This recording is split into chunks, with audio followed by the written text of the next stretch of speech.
Hello everyone, welcome to Rankline.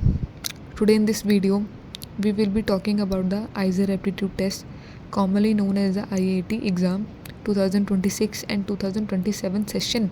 तो इस video में आपके सारे सवालों का जवाब आपको एक ही वीडियो में मिलेगा। कट ऑफ क्या है, एलिजिबिलिटी क्या है, कौन से कोर्स हैं, क्या ये वर्थ इट है, इंपॉर्टेंट क्यों है, क्या हम आईआईटी के एग्ज़ाम के थ्रू सिर्फ आइजर में जा सकते हैं, कोई और इंस्टीट्यूट नहीं है हमारे लिए, और क्या फ़ॉलो करना है, कौन सा सिलेबस पढ़े, भाई कहाँ से पढ़े, सभी चीज़ों का आपको एक ही वीडियो में जवाब मिलेगा।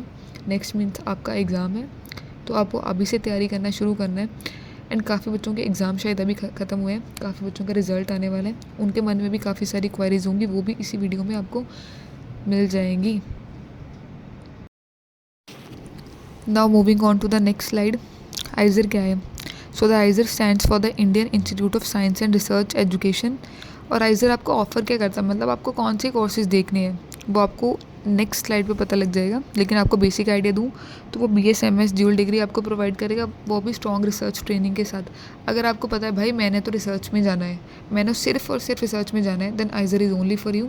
आपको ये बहुत ही स्ट्रॉन्ग रिसर्च ट्रेनिंग प्रोवाइड करेगा, काफ़ी स्ट्रॉन्ग इसकी एलुमनी है, ठीक है। तो आपके एंड सेकेंडली जो सेकंड कोर्स होगा वो होगा 7 आइजर में से आपको सिर्फ एक ही आइजर, वो भी आइजर भोपाल, आपको बीटेक प्रोवाइड करेगा, वो भी BS MS ड्यूल डिग्री के साथ, ठीक है। तो IIT एग्ज़ाम एक ही बार होगा साल में, ठीक है। वो ऑर्गेनाइज कौन करवाता है, मतलब कंडक्ट कौन करवाता है भाई IIT एग्ज़ाम, तो वो भी हमारे आइजर जी करवाते हैं। Now moving on to the next slide, ठीक है। भाई कितने आइजर हैं इंडिया के पास? इंडिया के पास टोटल कितने आइजर्स हैं? सो 7 आइजर्स हैं इन टोटल। आइजर पुणे जो कि महाराष्ट्र में है, आइजर मोहाली जो कि पंजाब में है बट चंडीगढ़ के काफ़ी पास है, ट्राई सिटी के काफ़ी पास है, ठीक है। थर्डली आइजर कोलकाता जो कि वेस्ट बंगाल में है, आइजर भोपाल जो कि मध्य प्रदेश में है, आइजर तिरुवनंतपुरम जो कि केरला में है, आइजर तिरुपति जो कि आंध्र प्रदेश में है, आइजर बहरमपुरम जो कि उड़ीसा में है। ये आपको इंडिया का मैप प्रोवाइड कर दिया गया, आप से भी चेक कर सकते हैं। और मैं इतनी देर से ये बोल रही हूँ कि प्रेस्टीजियस इंस्टीट्यूट है भाई इंडिया का। प्रेस्टीजियस मतलब हमारे लिए हीरा है एक तरीके के लिए आइजर ISC हमारे लिए, ठीक है। और क्यों इम्पोर्टेंट है ये, क्या ये वर्थ इट है? तो आपको गवर्नमेंट की इतनी फंडिंग देखने को मिलेगी ना आपको आइजर में, ISC में, ठीक है। और आपको रिसेंटली इसका कोलैबोरेशन हुआ था IIT बॉम्बे एंड आइजर पुणे का, ठीक है, रिसर्च हब्स में, नेशनल इनिशिएटिव के दो, ठीक है। आपको क्वांटम कंप्यूटिंग सिक्योर में भी कम्युनिकेशन का भी आपको यहाँ पे काफ़ी अच्छा स्ट्रॉन्ग रिसर्च ऑप्शन आपको मिलेगा यहाँ पे। और मैं आपको ये इसीलिए बता पा रही हूँ क्योंकि टाइम्स ऑफ इंडिया जो कि इंडिया के टॉप मतलब न्यूज़ चैनल्स हैं, Hindustan times and times of India, उसके दो मैं आपको ये बोल रही हूँ। Moving on to the next slide. IAT for the other institutes. क्या हम IAT एग्ज़ाम के हम सिर्फ आइजर में एडमिशन ले सकते हैं, कोई और इंस्टीट्यूट नहीं है जहाँ पर हम एडमिशन ले सकते हैं? तो yes, there it is available. IISc Bengaluru, one of the most prestigious institute जो कि इंडिया के पास ही है, ठीक है। IISc बेंगलुरु, मतलब मैं आपको बता दूँ एक चीज़, ये हमारे लिए हीरा है, ठीक है, गोल्डन चाम, ठीक है। मीन्स जो बच्चे जे एडवांस टॉप रैंक्स के साथ भी क्लियर करते हैं ना, ठीक है, वो भी बच्चे भी यहाँ पे जाना चाहते हैं IISc बेंगलुरु में। मृदुल है 2021 बैच का, जे एडवांस का रैंक 1, वो भी IIT बॉम्बे को छोड़ के, IIT दिल्ली को छोड़ के उसने भी IISc बेंगलुरु चूज़ किया क्योंकि उसकी रिसर्च में इंटरेस्ट था, ठीक है। उसने अपने पैशन को फॉलो किया, वो IISc बेंगलुरु में गया, ठीक है, ठीक है। तो IISc बेंगलुरु के दो आप IIT के एग्ज़ाम के तो आप बैचलर ऑफ रिसर्च प्रोग्राम्स में एडमिशन ले सकते हो, ठीक है। एंड सेकेंडली IIT में आप IIT मद्रास में आप एडमिशन ले सकते हो BS medical science and engineer के प्रोग्राम में। और कैसे अप्लाई करना है, 2025 में जैसे आइजर एडमिशन पोर्टल पे बच्चों ने लॉगिन किया, ठीक है, वहाँ पे एप्लीकेशन फॉर्म फिल किया, ऑल्दो वो आपको सारी इन्फॉर्मेशन वहाँ पर गैदर हो जाएगी, ठीक है। तो आप वहाँ पर भी एडमिशन ले सकते हो, ठीक है। अब एलिजिबिलिटी क्या है, कौन कौन से बच्चे दे सकते हैं? क्या मैम आर्ट्स वाले बच्चे दे सकते हैं, कॉमर्स वाले बच्चे दे सकते हैं, या सिर्फ साइंस वाले बच्चे ही दे सकते हैं? तो दैट इज़ करेक्ट, सिर्फ साइंस वाले बच्चे ही दे सकते हैं। एंड जिनके पास PCM PCB PCM भी है वो बच्चे दे सकते हैं। येस, PCB वाले बच्चे भी दे सकते हैं। बहुत लोगों को कन्फ्यूजन होती है कि हम PCB वाले बच्चे क्या दे सकते हैं। Yes, you can give IAT IISER aptitude test, so yes you can give, ठीक है। और कैसे दे सकते हैं, क्या एलिजिबिलिटी क्राइटेरिया, तो बताती हूँ। ठीक है, सबसे पहले फॉर एग्जांपल आपने 2026 में आपने 12th पास किया है। ठीक है, मतलब मैं 2026 की कैंडिडेट हूँ, मेरा रिजल्ट आने वाला है। ठीक है, तो मैं अभी दे रही हूँ, मैं इस साल दे सकती हूँ। ठीक है, या फर्स्ट ड्रॉपर जिनकी 2025 में क्लास 12th पूरी होगी थी। ठीक है, 2025 वाले दे सकते first dropper. And only second dropper जिनकी 2024 में क्लास 12th कंप्लीट होगी थी वो दे सकते हैं। Means only up to second dropper. एक बार इसी साल दे दिया, ठीक है, आने वाले बच्चों के लिए बता रही हूँ, इसी साल दे दिया, फिर नेक्स्ट ईयर, फिर उसके नेक्स्ट ईयर, मतलब 2026, 27 और 28। उसके बाद आप नहीं दे सकते हो, सेकंड ड्रॉपर तक ही आप दे सकते हो सिर्फ। और आपको अपने क्लास 12th में 60% स्कोर चाहिए होगा जनरल कैटेगरी के लिए, EWS कैटेगरी के लिए और OBC कैटेगरी के लिए। And 55% for the SC, ST and PWD category, it is mandatory. ठीक है, और मैं कोई सब्जेक्ट वाइज नहीं बता रही हूँ, ये ओवरऑल परसेंटेज ही आपको चाहिए। ठीक है, आपके लिए बहुत बड़ा पर्क है कि आपको 60% ही मार्क्स लेके आने हैं। ठीक है, एंड एडमिशन चैनल क्या है, किसके थ्रू एडमिशन मिलेगी, IIT एग्ज़ाम के through and JEE advance rank. हाँ, एक और चीज़, सबसे इंपॉर्टेंट बात, फॉर एग्जांपल आपने JEE मेंस दिया, JEE मेंस आपका क्वालिफाई हो गया, आपने JEE एडवांस दिया और आपकी रैंक ना 10,000 के अंदर आ गई है, लेकिन आपका रिसर्च में मन है कि मेरे को तो बीटेक नहीं करनी है, मेरे को तो रिसर्च में जाना है। ठीक है, और आपने IIT एग्ज़ाम किसी कारणवश या आपको अवेयरनेस ना हुई उस चीज़ के बारे में, आपने नहीं भरा, आप नहीं भर पाए, डेट निकल गई, जो भी हुआ। ठीक है, अगर आपकी JEE एडवांस रैंक 10,000 के अंदर आ गई, मतलब अंडर 10,000, तो अभी आप क्वालिफाई हो, तब भी आप अप्लाई कर सकते हो। ठीक है, आइजर के लिए, ISC के लिए। ठीक है, और now moving on to the next slide, mathematic criteria. ठीक है, तो मैंने अपनी तरफ से बनाया मैथमेटिक क्राइटेरिया, आपको इजी वे में सिंपल नाम दे दिया। मतलब ये प्रोग्राम्स मैंने नहीं बनाए हैं, मैंने सिर्फ आपको क्राइटेरिया का सिंपल नाम बता दिया, मैथमेटिक्स क्राइटेरिया। फॉर एग्जांपल भाई मेरे को तो, मैंने IIT एग्ज़ाम दे दिया, मेरा JEE एडवांस रैंक नहीं अच्छा आया है, या मैंने नहीं क्वालिफाई हुआ है मेरा JEE एडवांस, तो मेरे को बीटेक ही करनी है। तो आइजर भोपाल आपको बीटेक ऑफर कर रहा है, 4 साल का बीटेक प्रोग्राम। ठीक है, secondly 4 year BS in economics, science and statical science करना है। भाई मेरे को तो इकोनॉमिक्स वाली फील्ड में जाना है। ठीक है, तब भी आपके पास मैथमेटिक्स नेसेसरी है। अगर आपको बीटेक करनी है और आपको economics, science and statical science में जाना है, तब भी आपको मैथमेटिक्स अनिवार्य है। मतलब अगर आपके पास बायोलॉजी नहीं है, ठीक है, ठीक है, मतलब PCM है सिर्फ, तब आप अप्लाई कर सकते हो। लेकिन अगर किसी बच्चे के पास मैथमेटिक्स नहीं है और उसके पास PCB है, तो वो बच्चा अप्लाई नहीं कर सकता है। ठीक है, एंड थर्ड कोर्स है 5 year BS MS computational and data science programme at IISER Kolkata. मैं आपको पहले बता दूं, 5 year BS MS computational and data science programme आपको सिर्फ आइजर कोलकाता ऑफर कर रहा है, आपको बीटेक सिर्फ आइजर भोपाल ऑफर कर रही है। ठीक है, ना moving on to the next slide. And उससे पहले बता दूं भाई, नेक्स्ट स्लाइड से पीछे, ठीक है, आपको बता दूं आप कब दे सकते हो 3 प्रोग्राम्स में एंट्री, कब ले सकते हो, जब आपके पास मैथमेटिक्स हो, मतलब मैथमेटिक्स होना अनिवार्य है। मतलब अगर आपके पास PCM भी है तब आप अप्लाई कर सकते हो। अगर आपके पास PCM है और अगर आपके पास PCM नहीं है, मतलब मैथमेटिक्स नहीं है भाई, तो आप नहीं दे सकते हो। ठीक है, मतलब अगर कोई बच्चा है वो कि उसने गूगल पे सर्च किया भाई कौन से ऑफर्स हैं, वहाँ पर उसको दिखा कि यहाँ बीटेक भी है और वो बायोलॉजी वाला बच्चा है, वो सोचेगा कि मैं भी अप्लाई कर सकता हूँ, लेकिन एंड में जाके उसको पता लगे कि नहीं भाई मैं तो नहीं कर पा रही। ठीक है, मेरा खुल क्यों नहीं रहा, ये मेरा हो क्यों नहीं रहा आगे प्रोसेस, तो इसलिए नहीं हो रहा क्योंकि आपके पास मैथमेटिक्स नहीं है। ठीक है, the moving on to the next slide. Exam pattern क्या है, क्या मोड है, क्या ड्यूरेशन है, कितने क्वेश्चन आएंगे, क्या मार्क्स है, नेगेटिव मार्किंग है या पॉजिटिव मार्किंग है। Positive marking in the sense कि सिंपल है, आप कितने मर्जी अटैम्प्ट कर पाओ। ठीक है, सब आपको अब इस स्लाइड में क्लियर हो जाएगा। तो मोड आपका CBT बेस्ड रहने वाला है। ठीक है, ऑनलाइन टेस्ट, और आपका ड्यूरेशन 3 आवर होगा। मोड ऑफ क्वेश्चंस या टाइप ऑफ क्वेश्चन 60 क्वेश्चंस होंगे आपके पास। टोटल मार्क 240 नंबर, 4 मार्क का एक क्वेश्चन होगा। ठीक है, अब plus for every correct answer, -1 for every incorrect answer, मतलब नेगेटिव मार्किंग है। 4 नंबर आपको एक करेक्ट क्वेश्चन पर देने को मिलेगा और -1 आपको जब आपने क्वेश्चन अटैम्प्ट कर दिया लेकिन आपको गलत नहीं किया तो आपको -1 वहाँ पे मिल जाएगा। और यहाँ पे कोई सब्जेक्ट वाइज कट ऑफ नहीं रिलीज़ करेगा ये JEE मेंस की तरफ।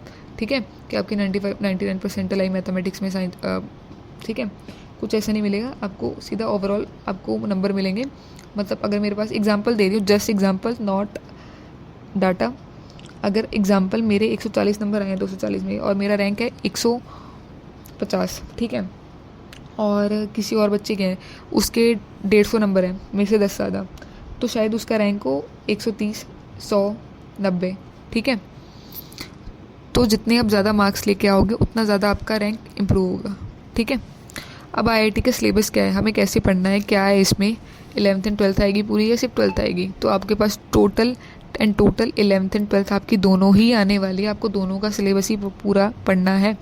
आपने 12th के बोर्ड्स तो अभी दे रखे हो, तो आपका 12th का रिफ्रेश होगा, आपको सिर्फ रिवाइज़ करना है। एंड 11th का कुछ पोर्शन होगा ऐसा जो आपको रिवाइज़ करना है, आप हाईली वेटेज, आपको सब पता चल जाएगा, ठीक है। और मैं बता दूँ सिलेबस होगा आपका 2025 एंड 26 का एनसीईआरटी सिलेबस, जो कि रिड्यूस हो चुका है, मतलब रैशनलाइज होके आपको आया है, जो रिड्यूस हो चुका है। आप वो नहीं पढ़ोगे जो रैशनलाइज होके आया है, मतलब जैसे सरफेस केमिस्ट्री हट गई है तो आपको वो नहीं पढ़नी है, ठीक है। आपको रैशनलाइज सिलेबस ही पढ़ना है, सिर्फ आपको रिड्यूस सिलेबस नहीं पढ़ना है, ठीक है। और मैं आपके अपने एक्सपीरियंस के साथ बोल रही हूँ, आपके बोर्ड जो आपका पेपर आया होगा ना, बोर्ड ने दिया होगा आपको 12th बोर्ड का, उससे क्वाइट डिफरेंट आया होगा। क्योंकि आपको, आप बताओ, आपको इंडिया के इतने अच्छे इंस्टीट्यूट में पढ़ने का मौका मिले तो कुछ तो आपसे थोड़ी बहुत ही मेहनत तो करवाएंगे ना आपसे, ठीक है। तो मैं ये नहीं कह रही कि बहुत डिफ़िकल्ट होगा, बहुत डिफ़िकल्ट होगा, नहीं, ठीक है। आपको थोड़ी सी मेहनत करनी पड़ेगी, करनी ही पड़ेगी वो तो, ठीक है। और आप करने वाले हो, अगर आप यहाँ इस वीडियो तक आए हो, इतने लंबी तक आपने देखी है, तो आपको पता है कि आप अच्छा करोगे, ठीक है। तो आपको कुछ हायर लेवल प्रॉब्लम्स सॉल्व करने ही पड़ेंगे, ठीक है, एंड आपको करने ही है, ठीक है, क्योंकि हमें रैंक्स लेके आनी है। अब कितने क्वेश्चन आएंगे, मार्क्स क्या है, कैसे डिवीज़न है इसका। तो मैथमेटिक्स में 15 क्वेश्चन होंगे, फिजिक्स में 15 होंगे, केमिस्ट्री में 15, बायो में 15। Total marks 15 × 4 60, 60, 60 and 60, total marks 240 and total question 60। अगर अभी आपको सबसे बड़ी क्वायरी आएगी कि मेरे पास तो मैथमेटिक्स है, फिज़िक्स है, केमिस्ट्री है, लेकिन मेरे पास बायोलॉजी नहीं है, या मेरे पास बायोलॉजी है, फिज़िक्स है, केमिस्ट्री है, लेकिन मेरे पास मैथमेटिक्स नहीं है। अब कुछ बच्चे होंगे जिनके पास पीसीएम भी होगा, मतलब मैथमेटिक्स भी होगा, बायोलॉजी भी होगा, ठीक है। तो हमारे पास तो एक सब्जेक्ट नहीं है, ठीक है, या तो मैथमेटिक्स नहीं है या तो बायोलॉजी नहीं है, तो क्या हम क्या करें इसके बाद, ठीक है। तो आपको करना कुछ नहीं है, ठीक है। 240 नंबर का पेपर आएगा, 60 क्वेश्चन आएंगे, आपके पास 45 क्वेश्चन हो गए आपके 3 कोर सब्जेक्ट्स में जो आपके पास होंगे अवेलेबल। अगर कुछ इक्का दुक्का बच्चा हुआ, जो अगर जैसे फिजिक्स है, फिजिक्स में वेक्टर आता है, मैथ्स का वेक्टर थोड़ा सा रिसेम्बलेंस होता है, थोड़ा सा रिजेंबल करता है। अगर आप शायद 2 क्वेश्चन आप अटेम्प्ट कर पाओ मैथमेटिक्स में, दैट इज़ वेरी गुड। अगर आपको नहीं आ रहा मैथमेटिक्स में तो छोड़ दो, कोई दिक्कत नहीं है, कुछ मैंडेटरी नहीं है भाई मेरे को तो अटेम्प्ट करने ही करने हैं, कि अगर आप नहीं करोगे तो सब गया आपका, नहीं। अगर आप छोड़ के आओगे तो भी कोई दिक्कत नहीं है। लेकिन अगर जैसे 10th में बच्चा है, 10th का बच्चा है, ठीक है, उसको थोड़ी सी बायोलॉजी अभी रिमेंबर है, थोड़ा याद है, और थोड़ी स्ट्रॉन्ग थी उसकी, तो बायोलॉजी में अगर उसको दिख गया कि मैं सॉल्व कर सकती हूँ तो कोई दिक्कत नहीं है, आप उसको कर सकते हो, ठीक है। और मैथमेटिक्स में जैसे बताया वेक्टर है, वेक्टर रिजेंबल करता है, ठीक है, तो अब वेक्टर के क्वेश्चन शायद आप कर पाओ मैथमेटिक्स में, ठीक है। तो कुछ मैंडेटरी नहीं है ऐसा, ठीक है। अब क्या कोर्सेज ऑफर होते हैं, moving on to the next slide. क्या कोर्सेज ऑफर होंगे आपके पास, मतलब आपने बता तो दिया कि BSMS, ठीक है, BS BTech आप बता दिया, अब आपने स्पेशलिटी नहीं बताई किस चीज़ में हम कर सकते हैं। तो BSMS ड्यूल डिग्री की आपको 5 साल की, ठीक है, डिग्री है, वो आपको आइजर में ही ऑफर होगी सिर्फ, ठीक है। स्पेशलिटी क्या, आप फिजिक्स में कर सकते हो, केमिस्ट्री में, bio, math, earth science, computational and data science, ठीक है। एंड BS डिग्री सिर्फ 4 ईयर की डिग्री है आपकी, 4 ईयर की डिग्री है। आइजर Bhopal and Tirupati he offer कर रहे हैं economical science and economic and statical science. आपको पहले बता दिया है कि इकोनॉमिक साइंस ये जो and economic and statical science ये आपको सिर्फ मैथमेटिक्स वाले बच्चे ही दे सकते हैं, जिनके पास मैथमेटिक्स मतलब बायोलॉजी वाले बच्चे नहीं दे सकते हैं, ठीक है। और जो बीटेक है 4 इयर्स बीटेक, अब मैंने आपको बता दिया है कि अभी हाल फिलहाल हमारे पास सिर्फ आइजर भोपाल है जो कि बीटेक ऑफर कर रहा है हाल फिलहाल। वो भी कौन सी स्पेशलिटी में, chemical engineering, data science, electrical engineering and computer science, okay. अभी आइजर भोपाल दे रहा है, मतलब ये नहीं कि आगे जाके भी आइजर भोपाल ही देगा शायद, नहीं, आदमी जाके क्या पता कोई और आइजर भी दे दे, आइजर मोहाली दे दे, ठीक है, आइजर पुणे दे दे, लेकिन हाल फिलहाल अभी हमारे पास आइजर भोपाल है, ठीक है। Now moving on to the next slide, number of seats, हमारे पास कितनी सीट्स हैं, ठीक है। आपने ये तो बोल दिया कि ठीक है कि आप दे सकते हो एग्ज़ाम, कितनी सीट्स हमारे पास अवेलेबल है उसके हिसाब से हम देख लें, अंदाज़ा लगा लें। तो अब आपके पास BSMS प्रोग्राम के पास IISER बहरमपुर में आपके पास 300 सीट है, आइजर भोपाल में 300, आइजर कोलकाता में 280, आइजर कोलकाता में कंप्यूटेशनल एंड डाटा साइंस में 30 सीट है। BSMS in computational and data science, फिर से रिपीट कर दूँ, आइजर कोलकाता ही आपको प्रोवाइड कर रहा है, कोई और आइजर नहीं प्रोवाइड कर रहा है। आइजर मोहाली में 270 सीट, आइजर पुणे में 288 सीट, आइजर तिरुपति में 350, आइजर तिरुवनंतपुरम में 320 और बीटेक में भाई बीटेक कर पा रहा है सिर्फ आइजर भोपाल। पहले दोबारा रिपीट कर दूँ, 140 सीट है वहाँ पे सिर्फ। आइजर भोपाल BS इन इकोनॉमिकल साइंसेज में आपको 35 सीट है। आइजर Tirupati BS in economical and statical science में 50 सीट है। टोटल आपके पास 2363 2363 सीट्स आपके पास अवेलेबल है।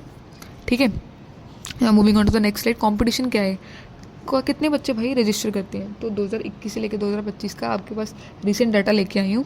ठीक है, लाइट ब्लू कलर में टोटल रजिस्टर कैंडिडेट्स हैं और डार्क ब्लू थोड़ा सा डार्क ब्लू कलर में आपको कैंडिडेट्स कितने अपीयर हुए हैं एग्ज़ाम में। तो रिसेंट डाटा से शुरू करते हैं। ठीक है, 2025 में 82,000 स्टूडेंट्स ने फॉर्म फिल किया था, लेकिन 78,000 स्टूडेंट्स ही फॉर्म मतलब एग्ज़ाम देने आए सेंटर पे, मतलब 4,000 स्टूडेंट्स कट गए, मतलब वो देने ही नहीं आए भाई, पेपर ऐसे फॉर्म फिल कर दिया। अब 2024 में 80,600 कैंडिडेट्स देने आए, मतलब 80,600 कैंडिडेट्स देने आए, लेकिन 76,000 कैंडिडेट्स ही सिर्फ और सिर्फ क्या है एग्ज़ाम सेंटर पे देने हैं। और ऐसे आपको रिसेंट ट्रेंड आपको मिल जाएगा आगे 2023, 22, 21 में। ठीक है, और आपने एक चीज़ नोटिस की होगी, आपके जितने आपने रजिस्टर किए होते हैं उससे कम ही देने आते हैं भाई, कम ही देने आते हैं। ठीक है, 4-5 हज़ार का आपको मिल जाएगा। अगर फॉर एग्जांपल मेरे अकॉर्डिंग इस साल डाटा 2026 का डाटा शायद 90,000 तक पहुंच जाए, 90,000 से 95,000 तक ही जाएगा सिर्फ, उसके आगे नहीं जा सकता है रिसेंट ट्रेंड के अकॉर्डिंग। और उसमें भी 4-5 हज़ार बच्चों को आप काट दो, वो सेंटर पर नहीं आएंगे। ठीक है, जो कि मैं अपनी तरफ से नहीं बोल रही हूँ, रिसेंट डाटा को एनालाइज करके ही बोल रही हूँ। ठीक है, अब रैंक वाइज कट ऑफ क्या है, आपने बता तो दिया इतने नंबर लेने आए, रैंक इम्प्रूव हो जाएगा, वो हो जाएगा, भाई क्या है मतलब। ठीक है, तो जनरल कैटेगरी में, ठीक है, आइजर बहरमपुर में BSMS के लिए आपको 3,000 कट ऑफ है आपकी जनरल के लिए। ठीक है, ऐसी आप पढ़ सकते हो आगे जाके। और OBC NCL के लिए आइजर बहरमपुर में 2,000 कट ऑफ है, और कम हो गई है थोड़ी सी। और SC वाले बच्चों के लिए 865 है आइजर बहरमपुर में BSMS के लिए। और EWS कैटेगरी के लिए आइजर बहरमपुर में MSBS के लिए 770 सीट्स है। ठीक है, सॉरी 770 सीट्स नहीं, मतलब कट ऑफ है, रैंक की ये सिर्फ रैंक की कट ऑफ है, नंबर की कट ऑफ नहीं है, रैंक की ही कट ऑफ है। आप पढ़ सकते हैं इसको, PDF आपको मिल जाएगी सारी, अटैच कर दूँगी लिंक इन डिस्क्रिप्शन। ठीक है, now material to be refer. आपको 3 साल के PYQ तो देखो लगाने हैं, लास्ट टाइम चल रहा है तो आपको लगाना है 3 साल के PYQs। ठीक है, वो आपको ईजिली मिल जाएंगे, मैं लिंक अटैच कर दूँगी, आप वहाँ से डाउनलोड कर लेना, स्टेप्स आपको वहाँ पे लिखे मिल जाएंगे, आप इजीली डाउनलोड कर सकते हो वहाँ से। ठीक है, और बेस्ट यूट्यूब चैनल जो मेरे पर्सनली फेवरेट है, जहाँ से पर्सनली मैंने भी खुद पढ़ा है, मैं आपको आप ब्लाइंड टेस्ट कर सकते हो मेरे पे पूरा, अपने एक्सपीरियंस के अकॉर्डिंग बोल रही हूँ। अगर आप मेरे यूट्यूब चैनल पर आए तो मेरी रिस्पॉन्सिबिलिटी आपको एक करेक्ट इन्फॉर्मेशन आपके तक पहुँचाऊँ। ठीक है, अगर आप यहाँ तक वीडियो में आ गए हो, आप शायद भरोसा करके आए होगे, ट्रस्ट करके आए होगे, तो आगे भी ट्रस्ट करो मेरे पर। ठीक है, PW को फॉलो करो। और PW में भी आपको क्या फॉलो करना है, PW and NEET, PW JEE channel. ठीक है, now thank you, hope you find it worth it. आपके लिए शायद ये लाइन थोड़ी सी छोटी हो, आप थोड़ा सा नज़रअंदाज करके चले जाओ, पर मेरे लिए बहुत बड़ी बात है। ठीक है, तो अगर आपको कुछ भी छोटी सी चीज़ भी आपको लगा भाई ये मैंने पहले नहीं देखा, या मेरे को बहुत अच्छी लगी है चीज़, आपने मेरे को इन्फॉर्मेशन अच्छी प्रोवाइड की है, तो आप प्लीज़ चैनल को सब्सक्राइब करना, लाइक करना, और मेरे को बता दो नेक्स्ट आपको कौन से एग्ज़ाम पर वीडियो चाहिए, आपको इजीली अवेलेबल मिल जाएगी वो भी, आपको मेरे को कमेंट डाउन कर दो। और प्लीज़ लाइक करना, सब्सक्राइब करना है, and stay tune for the other exams as well. ठीक है, so all you need is rank line. Thank you so much.